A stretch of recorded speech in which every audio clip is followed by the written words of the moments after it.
আসসালামু আলাইকুম। আশা করি সবাই ভালো আছেন। আজকে আমরা ওয়েব ডেভেলপমেন্টের দ্বিতীয় ক্লাস শুরু করতে যাচ্ছি। তা অধ্যায় 4 থেকে শুরু করি। গতবার আমরা অধ্যায় 3 পর্যন্ত পড়েছি। অধ্যায় 4 এ কি আছে? ক্লায়েন্ট সাইড স্ক্রিপ্টিং ল্যাঙ্গুয়েজের সাহায্যে ওয়েবসাইট ডেভেলপ। এটা মানে কি? এখানে জাভাস্ক্রিপ্ট দিয়ে একটি সিঙ্গেল পেজ ওয়েব অ্যাপ্লিকেশন তৈরি করতে হবে। যে পেজটি কয়েকটি এক্সটার্নাল পেজ সংযুক্ত থাকবে এবং এক পেজ থেকে অন্য পেজে প্রবেশ করলেও মূল পেজ কোনো প্রকার রিলোড নিবে না। অর্থাৎ আমরা এক পেজ থেকে আরেক পেজে যাব, কিন্তু কোনো প্রকার রিলোড ছাড়া। আমরা একটা রিলোড অপশন থাকে এখানে, যে এটাকে রিলোড বলে বা রিফ্রেশ বাটন বলে। এটা টিপা ছাড়াই নিজে থেকে মানে রিফ্রেশ হয়ে যাবে। এর একটা পেজ ক্রিয়েট করতে বলছে এখানে। এটার জন্য আমাদেরকে কিছু জিনিস দরকার, যার মধ্যে সবচেয়ে গুরুত্বপূর্ণ জিনিস হচ্ছে নোড.জেএস সফটওয়্যারটা ইনস্টল করতে হবে। নোড.জেএস এটা জাভাস্ক্রিপ্টের সাথে সম্পর্কযুক্ত। অ্যাপ্লিকেশন তৈরির জন্য প্রথমে একটি ফোল্ডার তৈরি করে সেখানে ফ্রন্ট এন্ড নামে আরেকটি ফোল্ডার ক্রিয়েট করতে হবে। এরপর index.html নামে একটি ফাইল ক্রিয়েট করতে হবে। আচ্ছা, তার আগে আমরা নোড.জেএস জিনিসটা কি একটু জানি নি।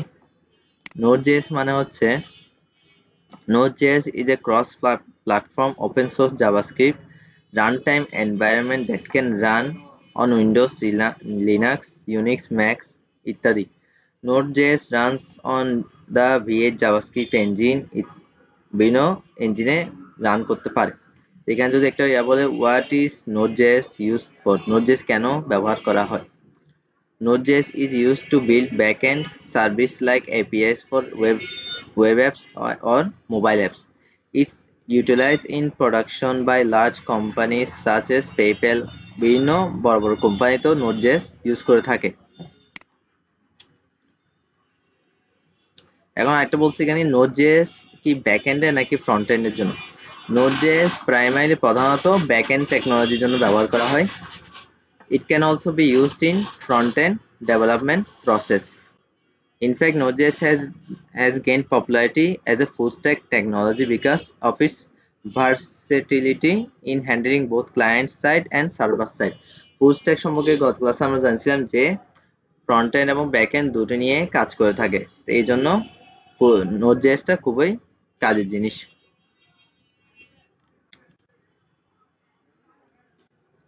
এখানে বিভিন্ন কিভাবে কাজ করে সেটা বলছে। VS কোডে কিভাবে ইনস্টল করতে হবে, Node.js যুক্ত করতে হবে, ইনিশিয়ালাইজ করতে হবে। Node.js আবার কতগুলো express.js ইনস্টল করতে হবে। এরকম কতগুলা ফ্রেমওয়ার্ক আছে, অ্যাপ্লিকেশন ফ্রেমওয়ার্ক।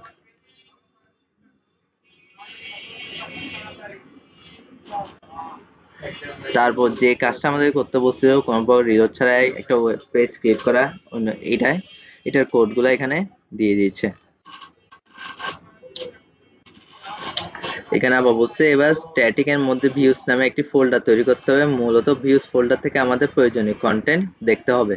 আর ভিউস ফোল্ডারে কি কি থাকবে? অ্যাবস্ট্রাক্ট ভিউ.js, ড্যাশবোর্ড.js, পোস্ট.js, পোস্ট ভিউ.js, সেটিং.js, এগুলো থাকতে হবে ফাইলগুলা ও ভিউস ফোল্ডারের ভিতর। এখানে বলছে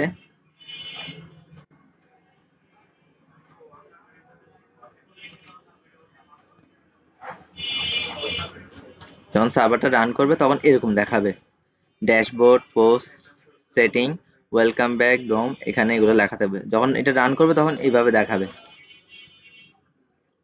তারপর আসি jQuery এর ব্যবহার। jQuery আমরা যদি আমাদের ফাইলে ব্যবহার করতে চাই তাহলে প্রথমে এক্সটার্নাল jQuery কে আমাদের ফাইলের সাথে যুক্ত করতে হবে। দুইভাবে আমরা jQuery কে আমাদের ফাইলের সাথে সংযুক্ত করতে পারি। একটা হচ্ছে jQuery ফাইল ডাউনলোড করতে হবে, আর একটা হচ্ছে CDN লিংক ব্যবহার করতে হবে।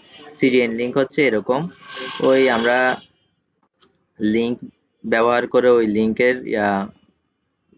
লোকেশনটা বসাই দিলে ওটাকে CDN লিংক বলে। আর ডাউনলোড করে হলে এভাবে ডাউনলোড করে সোর্স jQuery.js স্ক্রিপ্ট, এটা হচ্ছে আমার লোকাল ডিস্কে যদি থাকে তাহলে এভাবে ডাউনলোড করে বসাতে পারবো। আর যদি আমরা CDN লিংক ব্যবহার করি, CDN লিংক এটা থাকে ওয়েবসাইটের মধ্যে। যদি আমি উদাহরণ দিই, যেমন বুটস্ট্র্যাপের উদাহরণ দিই,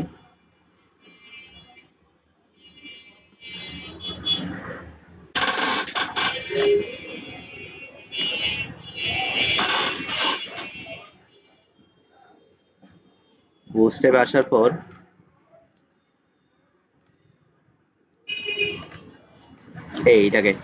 এটাকে সিডিএন লিঙ্ক বলে। আমি শুধু এই লিঙ্কটাকে কপি করে আমার ওই ভিএস কোডের মধ্যে আমি যদি বসাই দিই তাহলে এটাকে সিডিএন লিঙ্ক বলতেছে।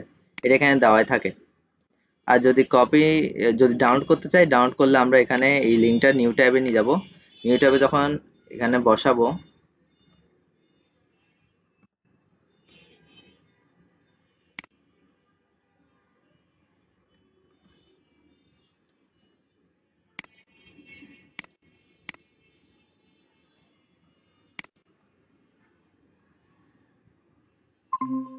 আচ্ছা আমরা এটা যদি নিউ ট্যাবে কিভাবে বসাবো, নিউ ট্যাবে শুধু এতটুকু বসাবো।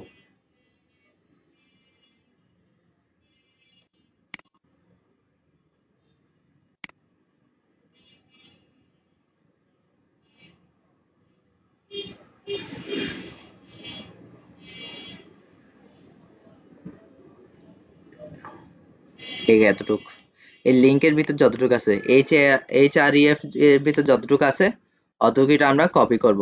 কপি করার পর আমরা এই নিউ ট্যাব খুলে যখন এখানে দিব তখন এরকম একটা আসবে।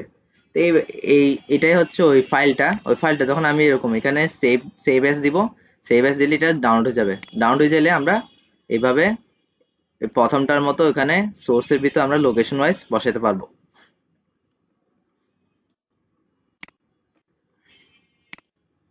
এবার আমরা সিডিএল লিঙ্ক ব্যবহার করে থাকি। তারপর আসতেছি হাইড বাটনে ক্লিক করলে উপরের লেখাগুলি লুকিয়ে যাবে। এখানে এগুলো অপশনগুলো বলছে কিভাবে কি কাজ করে। Fade in, fade out, fade toggle, fade top. তারপর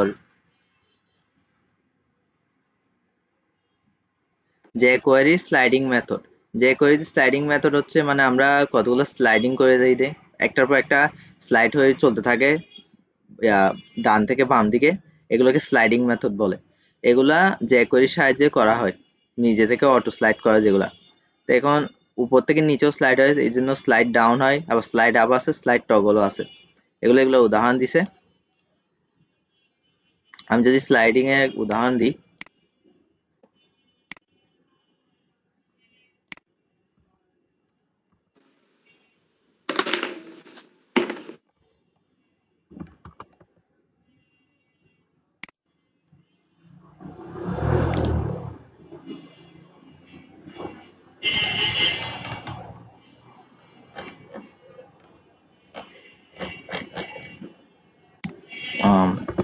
দাঁড়ান, এটা একটি jQuery স্লাইডিং মেথডের উদাহরণ। আমি যদি ডেমো দেখি, যেমন এগুলো হচ্ছে একটা একটা স্লাইডিং, এরকম একটা একটা স্লাইড হচ্ছে, কিন্তু কি ব্যবহার করতেছি আমরা, শুধু এই কোডটা ব্যবহার করলে এইভাবে স্লাইড হচ্ছে। আর যদি এরকম একটা একটা দেখাই, তা আমরা এটার জন্য এইভাবে এরকম কোড ব্যবহার করতে হয়। তারপর যদি এরকম দেখায়, এরকম এরকম অনেকগুলো কোড আছে, যেভাবে স্লাইডিং হওয়ার পছন্দ করি সেভাবে স্লাইড হয়। অ্যানিমেশনে একই বিষয়, মানে নিজে নিজে স্লাইড হতে থাকবে অ্যানিমেশনের মাধ্যমে। আমি এখন যেটা দেখাচ্ছি সেটাকে স্লিক স্লাইডার বলে। এখানে এটা বলছে ওয়েবসাইটে বহুল ব্যবহৃত স্লাইডারগুলোর মধ্যে অন্যতম হচ্ছে স্লিক স্লাইডার। স্লিক স্লাইডার ব্যবহার করার জন্য নিম্নোক্ত ধাপগুলো ব্যবহার করতে হবে। মানে কিভাবে ইনস্টল করতে হয় এটা এখানেও বলা হয়েছে।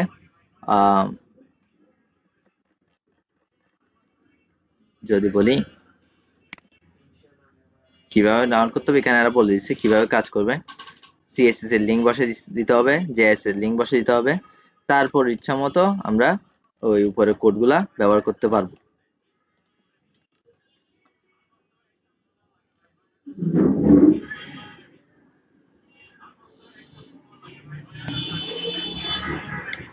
এছাড়া কতগুলো অন্যান্য জেএসও আছে, এগুলো সব জেএস জাভাস্ক্রিপ্ট অ্যানিমেশনের কাজ। ওয়াও জেএস, তারপর light box JS,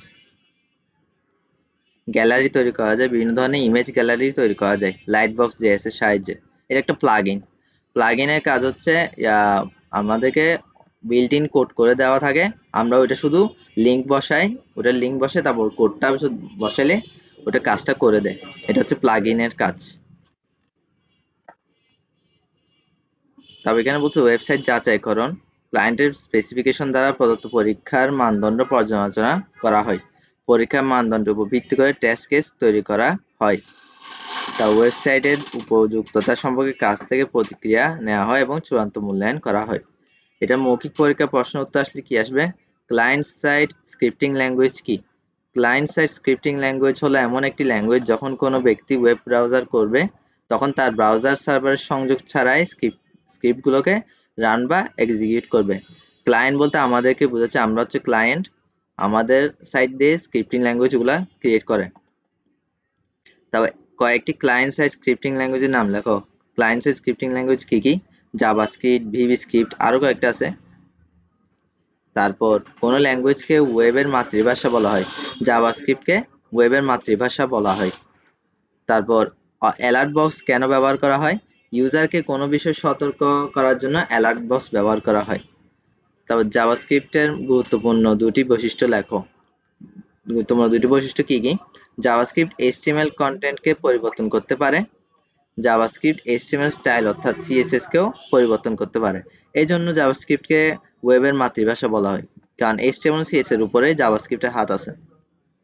external JS file সংযুক্ত করার কোড লেখো।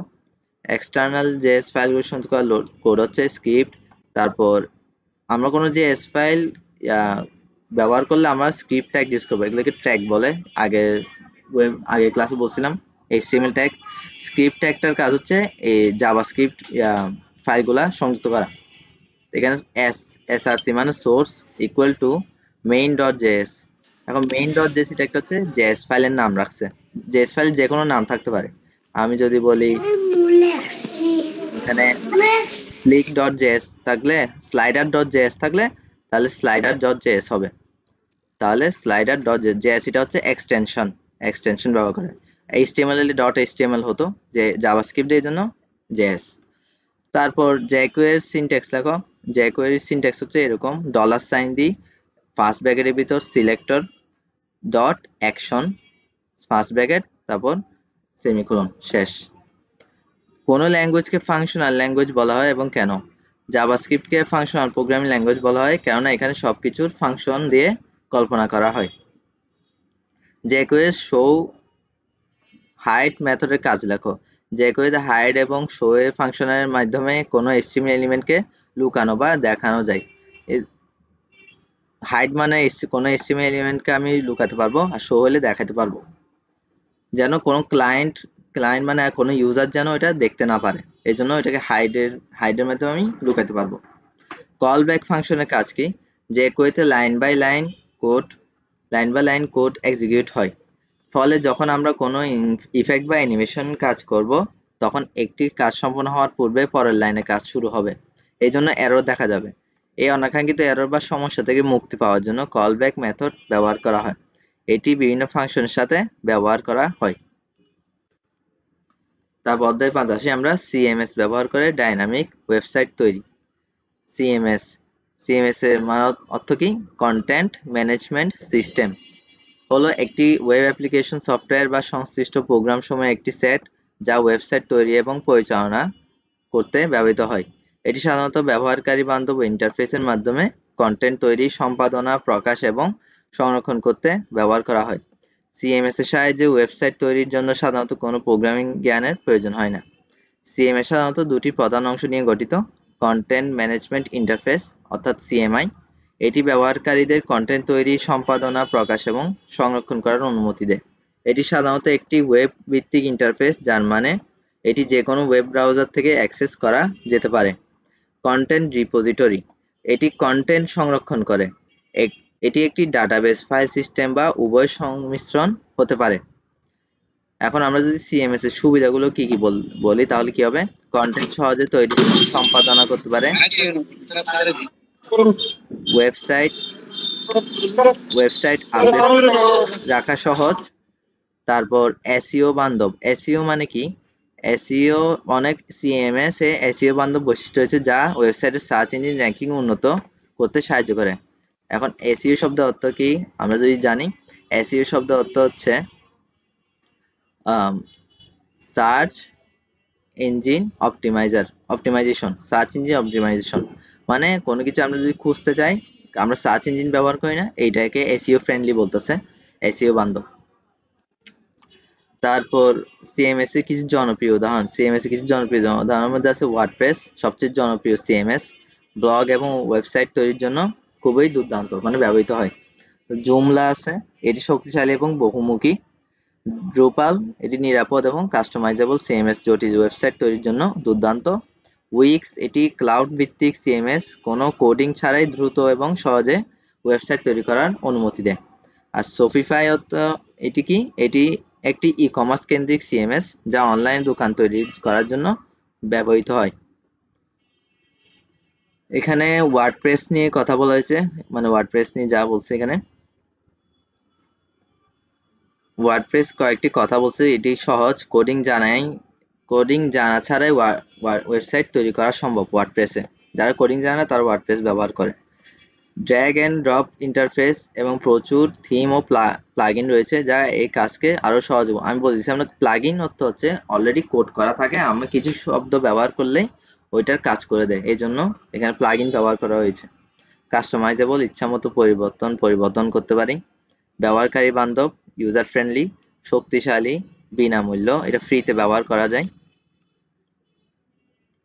ওয়ার্ডপ্রেস ইনস্টলেশন, কিভাবে ওয়ার্ডপ্রেস ইনস্টল করতে হয় বলছে, ওয়ার্ডপ্রেস সার্চ করলে ওখানে বলে দেয়, wordpress.org একটা ওয়েবসাইট আছে, ওখানেই ইনস্টল করা যায়।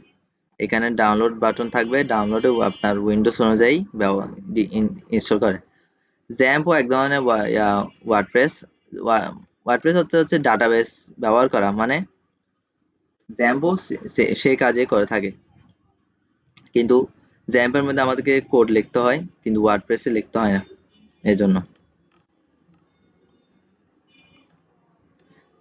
এটা জ্যাম্প বা ওয়ার্ম চালু করার কন্ট্রোল প্যানেল, এটা জ্যাম্প চালু করার কন্ট্রোল প্যানেল দেখাইছে। দুইটা জিনিস চালু করতে হয়। আমি যদি আমার জ্যাম্প দেখাই, আমি যদি জ্যাম্প চালু করি, এখানে দুইটা জিনিস থাকবে, একটা হচ্ছে অ্যাপাচে আর একটা হচ্ছে মাইএসকিউএল। যেহেতু আমরা ডাটাবেস ইউজ করবো, ডাটাবেসে মাইএসকিউএলটা একটা ল্যাঙ্গুয়েজ, যেহেতু এটা ইউজ করতে হবে, এই জন্য এই দুইটাকে স্টার্ট দিতে হবে। স্টার্ট দেওয়ার পরে আমার লোকাল হোস্ট অন হবে। লোকাল হোস্ট হচ্ছে নিজস্ব কম্পিউটারের মধ্যে একটা হোস্টিং করা। এটা যেহেতু আমি কোনো অনলাইনে দেখতে পারবো না, যেহেতু আমার ল্যাপটপ বা কম্পিউটারের মধ্যে এটা দেখতে পারবো, এই কারণে একটা লোকাল হোস্ট সৃষ্টি করা। আমি যে এখানে সার্চ করতেছি, যে একটা হোস্টিং, গুগল একটা হোস্টিং এ কাজ করতেছে, সার্চ ইঞ্জিন। যে কোনো কিছু আমরা যদি কোনো কিছু ঢুকি, এখানে টিপস এন্ড টুলস, এটা একটা ওয়েবসাইট। এই ওয়েবসাইটটা এরা এখানে কিভাবে হোস্টিং করতেছে, ওরা টাকা দিয়ে একটা হোস্টিং করতেছে, এটা একটা অনলাইন ভিত্তিক হোস্টিং। তা আমি এটা যেহেতু অনলাইন দেখতে পাচ্ছি, এই জন্য এটা অনলাইন ভিত্তিক হোস্টিং। আর লোকাল হোস্ট হচ্ছে আমরা এটা কোনো ডিভাইস ভেদে, ল্যাপটপ বা কম্পিউটারে ডিভাইস ভেদে একটা হোস্টিং করা, কিন্তু এটা অনলাইনে দেখা যাবে না, এটাকে লোকাল হোস্টিং বলতেছে। এখানে বিভিন্ন ফাইলগুলো আপলোড করার কথা বলছে, তারপর ওয়ার্ডপ্রেস ফাইলগুলো ফোল্ডার কপি করতে হবে।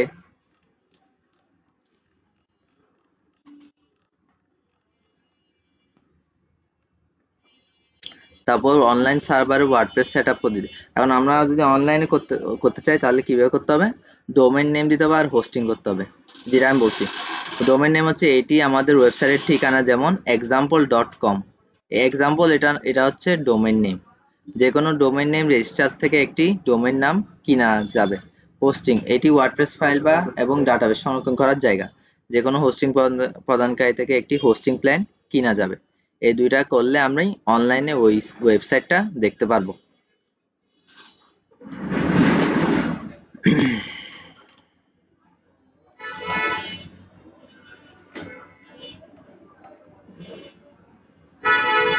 ওয়ার্ডপ্রেস আমরা ইউজ করলে এইভাবে দেখাবে, এরকম দেখাই।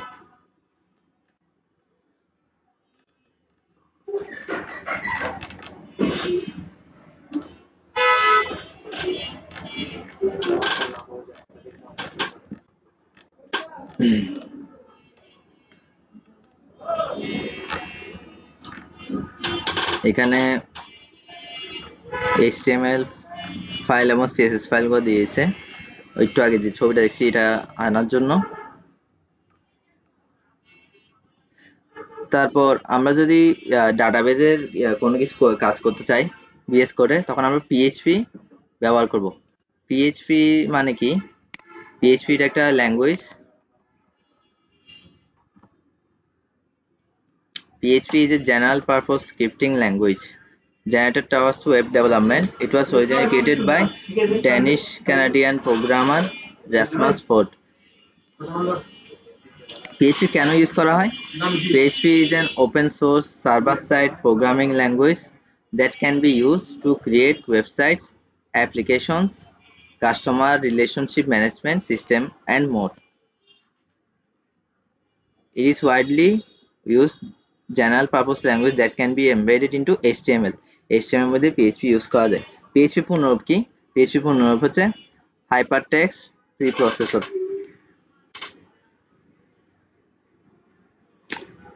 আর PHP বর্তমান পূর্ণরূপ হচ্ছে এটা Hypertext Preprocessor, কিন্তু PHP আগে পূর্ণরূপ ছিল Personal Home Page, PHP, Personal Home Page। এখন বর্তমানে PHP পূর্ণরূপ হচ্ছে Hypertext Preprocessor।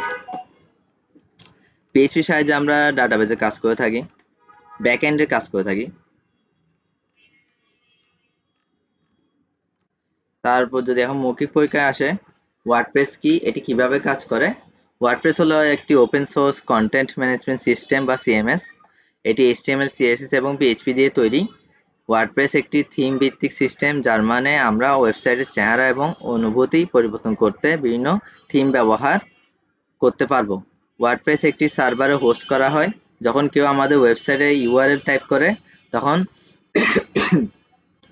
তখন সার্ভারে থাকা ওয়ার্ডপ্রেস কোডটি ডাউনলোড এবং ইন্টারপ্রেট করা হয়। ওয়ার্ডপ্রেসের সুবিধা কি?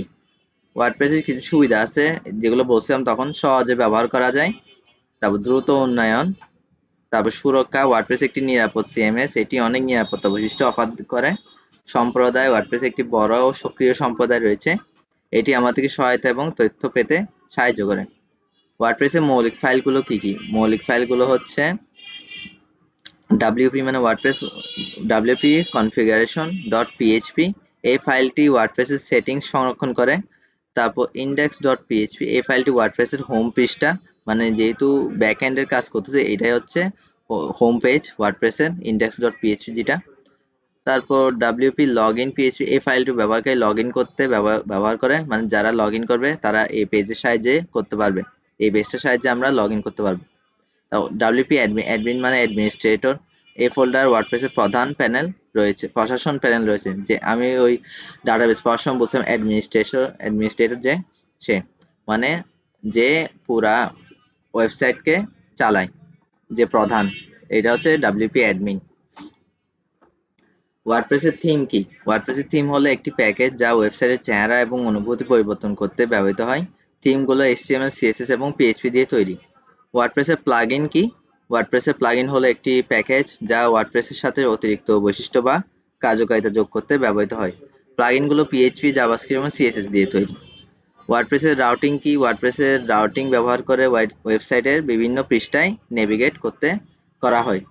রাউট মানে নেভিগেট করা। রাউটিং একটি URL কে অন্য একটি নির্দিষ্ট থিম বা প্লাগইনের সাথে ম্যাপ করে, এটা হচ্ছে রাউটিং এর কাজ। ওয়ার্ডপ্রেসের ডাটাবেস কি? ওয়ার্ডপ্রেসের ডাটাবেস হলো একটি টেবিল যা ওয়েবসাইটের সমস্ত ডাটা সংরক্ষণ করে।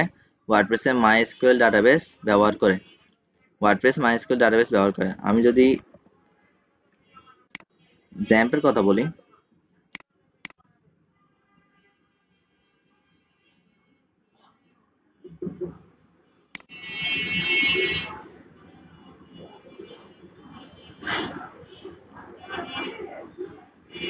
এটা হচ্ছে লোকাল হোস্ট PHP MyAdmin। এটা জ্যাম্পেরটা দেখাচ্ছি আমি একটু উদাহরণ হিসেবে।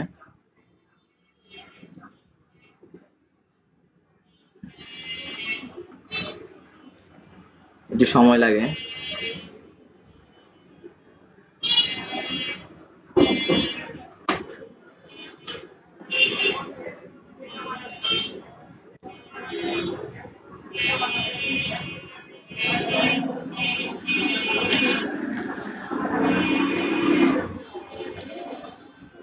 আচ্ছা আসুক, আমরা দেখাচ্ছি।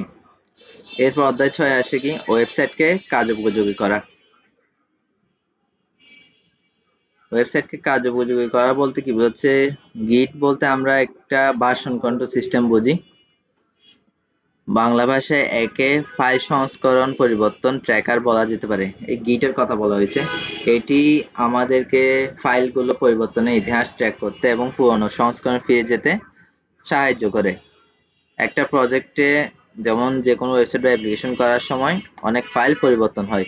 যে কোনো সময় কোনো সময়ে কোনো পরিবর্তন করা হয়েছে, সে কেন করা হয়েছে এগুলো মনে রাখা মুশকিল হয়।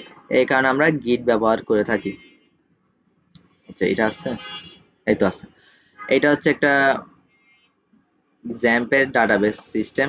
এখানে বিভিন্ন ডাটাবেসের কথা বলছে। যদি আমি এখানে একটা বলি, আমি একটা লাইব্রেরি নিয়ে একটা করছিলাম, library system, library management system, মানে লাইব্রেরিতে বই ঢুকানো, বই দেখা ইত্যাদি। এখানে কি কি থাকবে?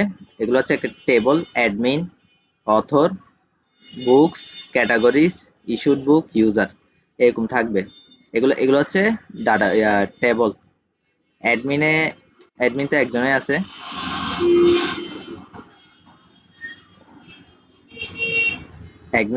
আছে। তারপর অথর মানে বইয়ের অথর। তারপর বুকস, এগুলো হচ্ছে বইয়ের নাম। তারপর আছে ইউজার, এগুলো হচ্ছে ইউজার। এভাবে আমরা একটা ডাটাবেস দেখে থাকি। এগুলো হচ্ছে টেবল। একটু আগে যে ডাটাবেসের টেবল কথা বলছে, এটার কথাই বলা হয়েছে। আচ্ছা, এবার ওয়েবসাইটের কার্যকরী কথা যেটা বলছি, গিটের কথা যেটা বলছে। গিট কি?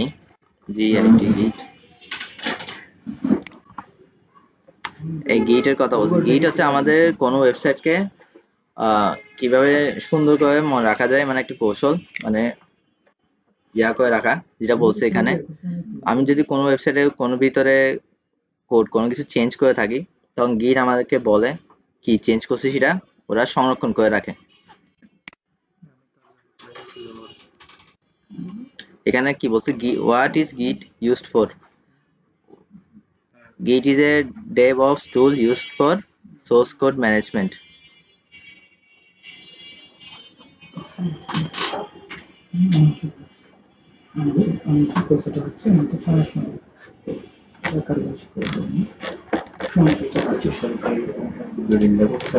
আচ্ছা, এখানে আমরা আসি, আরো পরে বুঝবো গিট যেভাবে কাজ করে। প্রথমে আমরা আমাদের প্রজেক্ট ফাইলগুলো গিট রিপোজিটরি সংযুক্ত করতে হবে। রিপোজিটরি এটা একটা গিটের বিষয়। ওখানে আমরা ওই কি ওয়েবসাইট সেটার নাম দিব, সেই নাম অনুযায়ী ওই গিট রিপোজিটরি তৈরি হবে। সেটার ভিতরে আমরা ওই কোডগুলা দিয়ে রাখবো, আপলোড করে রাখবো। ব্যাকআপ হিসেবে আপলোড করে রাখবো।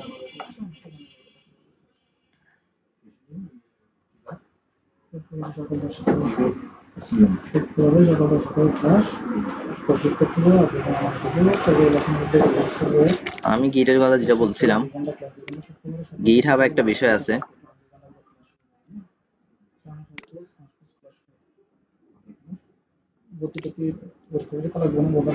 কোথায়? ওরিয়েন্টেশন ক্লাস দিয়েছে, এখানে দুটো শিট থাকে। স্টুডেন্ট ফর আকিডাইজ সাপোর্টেড ওরিয়েন্টেশন ক্লাস দিয়েছে, আর্কশিপ সহ একদম ফিল আপ করতেছে এই ক্লাস আগামী শুক্রবার ক্লাস সবগুলো মিলে টোটাল কমপ্লিট হবে।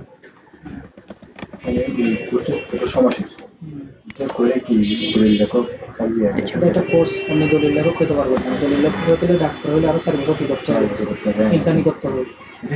এরপরে আপনার উকিল হলে উকিল শেষ করার পর 4 বছর উকিলিতে করতে হয়। এটা করার পর 4 বছর অনেক বছরের সাথে কি করবেন, সরকারি হিসেবে কাজ করবেন, তারপর দলিল লেখক করতে পারবেন, না হতে পারবেন না। সার্ভিস মাপরুফ তো দলিল কথা একটা একটু 1 মিনিট দাঁড়ান। এটা নিয়ে যাওয়া আমাকে কেন জানার সাথে এটার মধ্যে শিখাবো আপনাকে ক্লাস একটা ক্লাস দিয়ে আপনি সার্ভে হয়ে যেতে পারবেন। 5 মাস করবো না, 5 মাস কমপ্লিট হয়ে যাবে। আমার তো পারবো না, আইডিয়া নিজের একটা কাজ আছে। এখানে ক্লাস দেখেন, সবগুলো ক্লাস সেট আপ করা আছে। শিক্ষা বোর্ডের আসলে এগুলা মুখস্থ বিদ্যা প্র্যাকটিক্যাল কিছু না, বুঝতে পারছেন? আচ্ছা, বাদ দেন, আমি গিটা একটু নেই তাই চাইছি। আচ্ছা, গিট রিপোজিটরির কথা বলছে এখানে।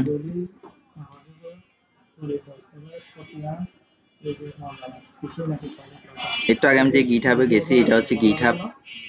ওখানে আমাদের সমস্ত প্রজেক্টের কোডগুলো এখানে আপলোড করা থাকে। তারপর এখানে গিটহাব বা গিটের বিভিন্ন বিষয় নিয়ে কথা বলা হয়েছে।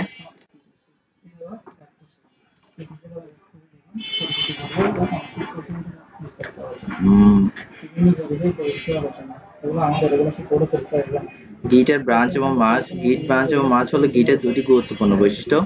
কোডের বিভিন্ন সংস্করণ পরিচালনা করতে এবং একসাথে কাজ করতে সাহায্য করে। আর গিট ব্রাঞ্চ অর্থ কি? গিট ব্রাঞ্চ মূলত একটি পৃথক ডেভেলপমেন্ট লাইন যেখানে কোডের একটা নির্দিষ্ট সংস্করণের কাজ করা যায়। মূল লাইনকে সাধারণত মাস্টার বলা হয়। এখানে নতুন ব্রাঞ্চ তৈরি করা যায়, যেমন ফিচার এক্স বা বাগ ফিক্স। এটি কোনো বিশেষ ফিচার বা বাগ ফিক্স করার জন্য তৈরি করা হয়। একটাই মাস্টার ব্রাঞ্চ থাকে, কিন্তু একই সময় একাধিক ব্রাঞ্চ থাকতে পারে। মানে একাধিক ব্রাঞ্চ বলতে এখানে যদি অনেকজন একটা প্রজেক্ট নিয়ে কাজ করে থাকে, তাহলে এক একজন এখানে ব্রাঞ্চ ক্রিয়েট করতে পারবে। মার্জ হচ্ছে মার্জ দুইটি ব্রাঞ্চের কোড একসাথে মিশিয়ে দেয়। কথার সাথে মিল আছে, মার্জ মানে মিশিয়ে দেওয়া।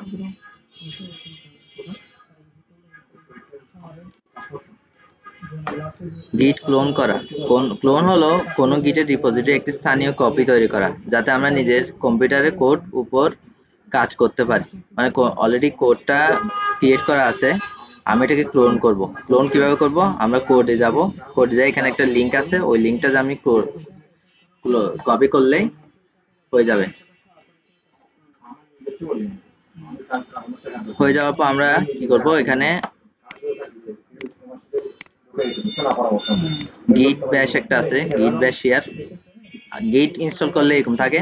তো এখানে আমরা গিট ক্লোন ইউজ করলে গিট CLONE ক্লোন লিখে ওই যে কোডটা আমি কপি করছি, এখানে এই কোডটা এখানে কপি করছি, এটা যদি ওখানে বসাই দিই আমি গিট ব্যাশে এখানে, তাহলে আমার ওই কোডটা কপি হয়ে যাবে।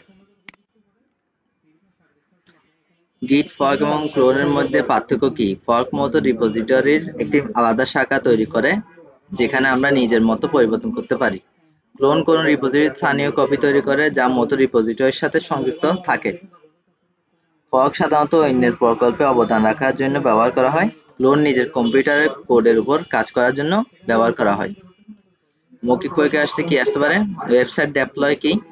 ওয়েবসাইট ডেপ্লয় হলো একটি প্রক্রিয়া যা ওয়েবসাইটের কোড এবং ডাটাকে ওয়েব হোস্টিং পরিষেবাতে আপলোড করে।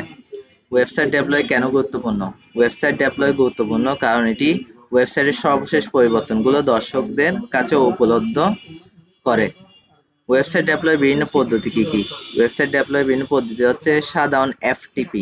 এই পদ্ধতিতে ওয়েবসাইটের কোড এবং ডাটাকে একটি FTP ক্লায়েন্ট ব্যবহার করে ওয়েব হোস্টিং পরিষেবাতে আপলোড করা যায়। CSCD এটা হচ্ছে এই পদ্ধতিতে একটি কমান্ড লাইন সরঞ্জাম ব্যবহার করে ওয়েবসাইট কোড এবং ডাটাকে ওয়েব হোস্টিং পরিষেবাতে আপলোড করা যায়।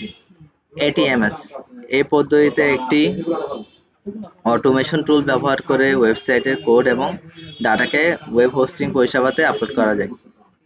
ওয়েবসাইট ডেপ্লয় করার সময় কি কি বিষয় বিবেচনা করা উচিত? ওয়েবসাইট ডেপ্লয় করার সময় যেগুলো বিষয় বিবেচনা করা উচিত হচ্ছে ওয়েবসাইটের প্রযুক্তি, ওয়েবসাইট কি PHP, ASP.NET বা অন্য কিছু তৈরি নাকি, ওয়েবসাইট হোস্টিং পরিষেবা, ওয়েবসাইটের ডাটাবেস, ওয়েবসাইট কি একটি ডাটাবেস আছে নাকি, যদি হ্যাঁ হয় তাহলে আমাদেরকে ওই ডাটাবেসটি আপলোড করতে হবে। ওয়েবসাইট ডেপ্লয় করার সময় কি কি ভুল করা উচিত নয়? ওয়েবসাইট ডেভেলপ করার সময় ভুল করা উচিত নয়, এগুলো হচ্ছে ওয়েবসাইট সমস্ত পরিবর্তনগুলো একেবারে আপলোড করা যাবে না। পরিবর্তনগুলো একটি ছোট সেট দিয়ে শুরু করতে হবে এবং প্রতিটি পরিবর্তনের পরে পরীক্ষা করতে হবে। কারণ আমি কোনো কিছু যদি পরিবর্তন করার পর চেক না করি, যদি একসাথে সবগুলো যদি আপলোড করে দিই, কোন জায়গায় যে পরিবর্তন করার কারণে এটা যে সমস্যা হয়েছে সেটা আমি ধরতে পারবো না। এই জন্য ছোট সেট দিয়ে শুরু করতে হয়। ওয়েবসাইটে আগের সংস্করণটি সংরক্ষণ করতে হবে, মানে পূর্বের সংস্করণটা আমি যখন পরিবর্তন করছি, আমার পরিবর্তনটা কি ঠিক হয়েছে নাকি, সে যদি ঠিক না হয় তাহলে আমার আগেরটা আবার ফিরে আনতে হবে। এই জন্য আগের সংস্করণটি সংরক্ষণ করতে হবে। যদি ডেপ্লয় ব্যর্থ হয় তাহলে আমরা ওয়েবসাইটকে আগের অবস্থায় ফিরিয়ে আনতে পারবো। ওয়েবসাইটে একটির জন্য একটি ডেপ্লয় পরিকল্পনা তৈরি করতে হবে।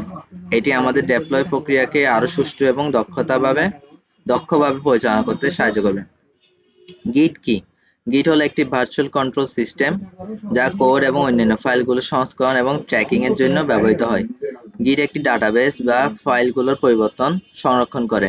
এটি আমাদের ফাইলগুলোর একটি ইতিহাস তৈরি করতে, পরিবর্তনগুলোকে ট্র্যাক করতে এবং ফাইলগুলোকে আগের অবস্থায় ফিরিয়ে আনতে সাহায্য করে। গিট কেন গুরুত্বপূর্ণ? গিট গুরুত্বপূর্ণ কারণ এটি কোডের একটি সুরক্ষিত এবং ট্র্যাকযোগ্য সংস্করণ তৈরি করতে দেয়।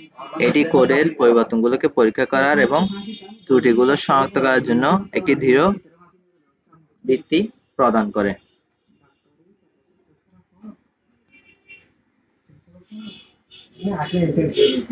আজকে এতটুকুই। আমরা একটু পরে ওয়েব ডেভেলপমেন্টের ক্লাস শেষ করছি। কারোর কোনো প্রশ্ন থাকলে বলতে পারেন।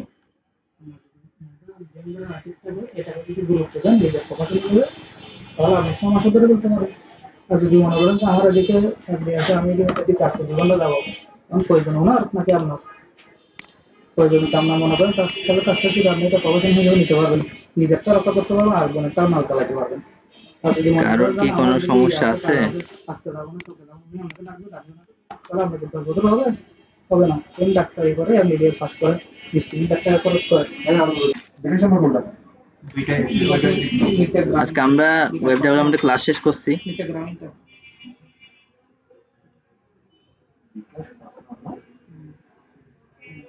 আচ্ছা, হয়তো কারোর প্রশ্ন নাই। আচ্ছা, এই বলে আমরা ওয়েব ডেভেলপমেন্ট ক্লাস শেষ করলাম। আসসালামু আলাইকুম।